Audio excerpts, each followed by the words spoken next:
লখিমপুৰ জিলাৰ ঢেকিয়াজুলিত পুনৰ সংঘটিত হ'ল নাৰী নিৰ্যাতনৰ ঘটনা।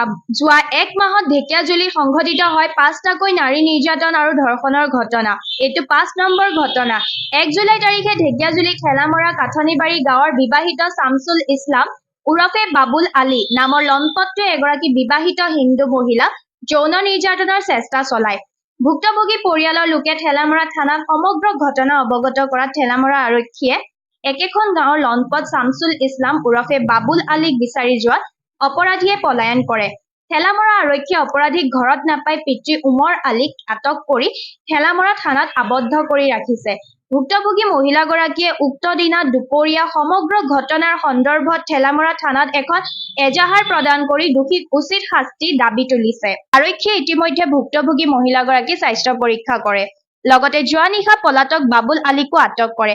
আজি শোণিতপুৰৰ ন্যায়িক দণ্ডাধীশৰ আদালতলৈ মূল অভিযুক্ত বাবুল আলীক আৰক্ষীয়ে প্ৰেৰণ কৰিছে।